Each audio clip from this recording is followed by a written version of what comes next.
ela surgiu de um jeito totalmente diferente. Mesmo antes de sequer ser fundada ou comparecer aos jogos do Flamengo, a raça rubro-negra se destaca por ser e ter uma torcida organizada com um caráter muito desigual e que está diretamente ligada à história do maior rubro-negro do Brasil, considerando-se o primeiro jogador da equipe, transformando derrotas eminentes em vitórias consagradas. Por isso que no vídeo de hoje vamos falar da história da maior torcida organizada do Flamengo. Vamos falar da história da raça rubro-negra.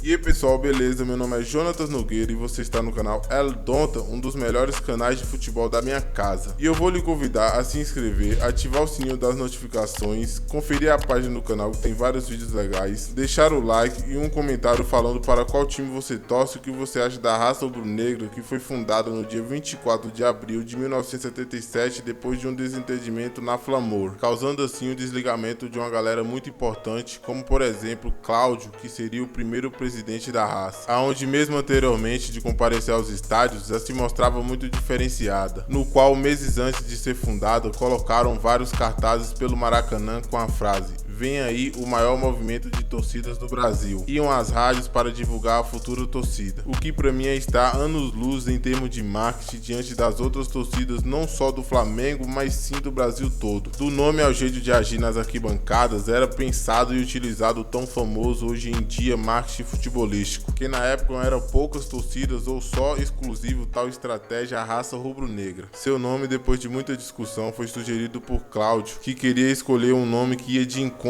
com a razão de que era uma torcida diferente de tudo, que entrava em campo deixando de lado seu 12º jogador para ser o primeiro da equipe e que precisava possuir a principal característica de todas para jogar no Flamengo, que é a raça rubro-negra. Surgindo assim o nome da organizada, transferindo também essa diferença para a camisa, que para uma pessoa de fora ou para quem vê pela primeira vez vai dizer ou imaginar ser uma camisa muito simples e pobre em todos os aspectos, mas só que o sentido dela ser assim e a genialidade por trás da camisa é de outra época. Basicamente, a raça rubro-negra não queria a mesma mesmice das outras organizadas do Flamengo. Queriam inovar e decidiram que o tom predominante seria o vermelho e com somente a manga, gola e escudo negros. O punho cerrado seria o símbolo de luta, resistência e vontade. O rubro, que é um vermelho com tonalidade forte como sangue, representaria um coração, a vontade, a raça, e seria o primeiro jogador do Flamengo em destaque, devidamente uniformizado, esperando apenas que este coração tivesse o tamanho do Maracanã. E galera, pra mim isso é genial. Os caras simplesmente pensaram numa camisa para o espetáculo, que sozinha não é lá essas coisas, mas quando se juntam,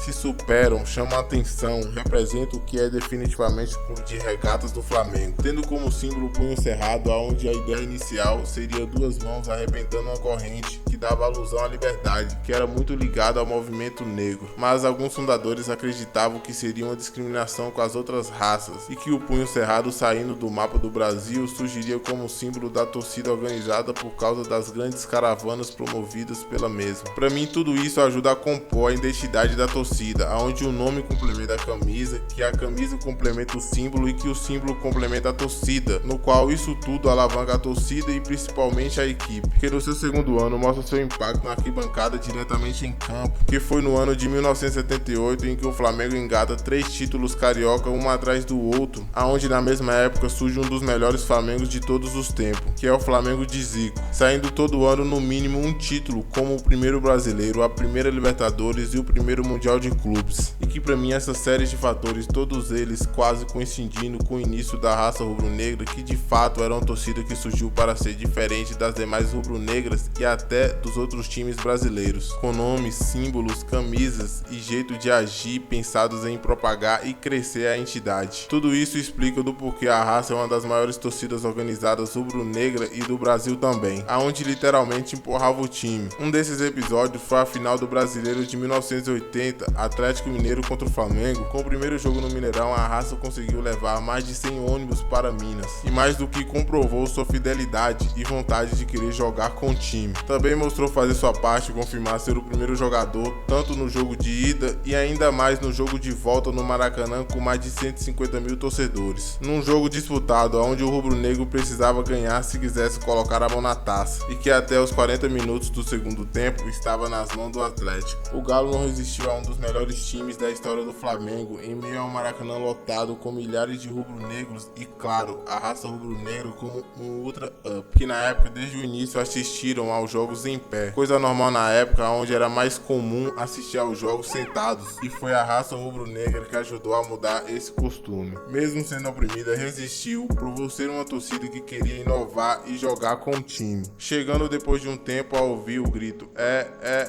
a nossa raça só assiste jogo em pé, e as pessoas automaticamente a levantar e empurrar o time. No ano de 2014, a raça viveria um dos piores cenários possíveis da sua história, que foi a prisão do seu presidente Macula, acusado de matar um torcedor botafoguense, Luciano Martins dos Santos, numa briga em Jacarepaguá em 2012. E em estilo de nota de repúdio, a raça rubro-negra saiu em defesa ao presidente, constatando que o processo de incriminação tinha uma série de falhas e que usava como argumento o depoimento de testemunhas que o acusaram por ser o presidente de uma instituição de nível nacional e referência frente à maior torcida do Flamengo e pela falta de um réu acessível e incomum. Ainda no comunicado, disseram que tentaram denegrir a imagem da torcida do Flamengo com acusações infundáveis e que o presidente Macula sempre pregou a paz e realizava várias ações sociais. A verdade é que hoje o Macula é o atual presidente da raça rubro-negra. Eu até tentei pesquisar se ele foi absolvido, inocentado ou cumpriu pena, mas não achei nada. Portanto, acho que ele foi inocentado ou então não estaria exercendo um dos cargos mais importantes em uma torcida organizada, ainda mais sendo ela a número 1